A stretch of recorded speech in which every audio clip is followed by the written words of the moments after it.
पौराणिक कथाओं के अनुसार श्री कृष्ण ने राजा युधिष्ठिर को परिवर्तनी एकादशी की कथा सुनाई थी। श्री कृष्ण कहने लगे, हे राजन, अब आप सब पापों को नष्ट करने वाली कथा का श्रवण करें।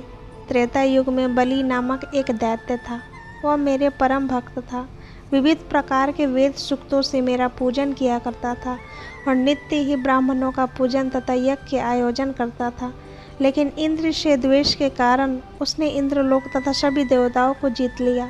इस कारण सभी देवता एकत्र होकर सोच विचार कर भगवान के पास गए। बृहस्पति सहित इंद्रादिक देवता प्रभु के निकट जाकर और नतमस्तक होकर वेद मंत्रों द्वारा भगवान का पूजन और स्तुति करने लगे। अतः मैंने वामन रूप धारण करके 5वां अवतार लिया और फिर अत्यंत तेजस्वी रूप से राजा बलि को जीत लिया।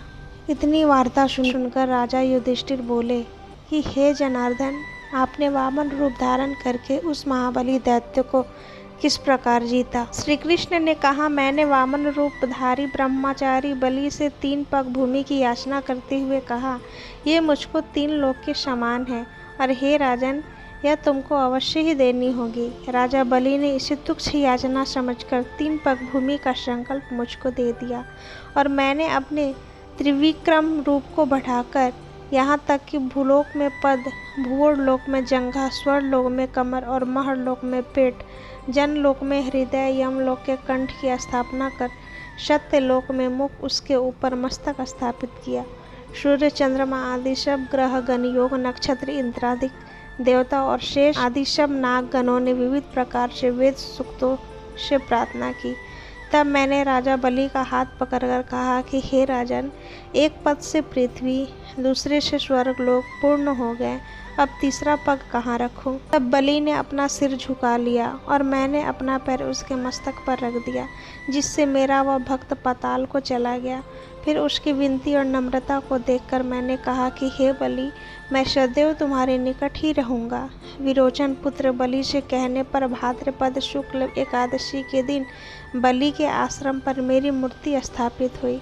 इसी प्रकार दूसरी श्री सागर में शेषनाग के षष्ठ पर हुई। हे राजन, इस एकादशी को भगवान शयन करते हुए करवट लेते हैं, इसलिए तीनों लोकों के स्वामी भगवान विष्णु का उस दिन पूजन करना चाहिए। इस दिन तांबा, चांदी, चावल और दही का दान करना उचित है। रात्रि को जागरण अवश्य करना चाहिए। जो विधि पूर्वक इस एकादशी का व्रत करते हैं, वे सब पापों से मुक्त होकर स्वर्ग में जाकर चंद्रमा के समान प्रकाशित होते हैं और यश पाते हैं। जो पाप नाशक इस कथा को पढ़ते हैं या सुनते हैं, उनको 1000 अश्वमेध यज्ञ का फल प्रदान होता है।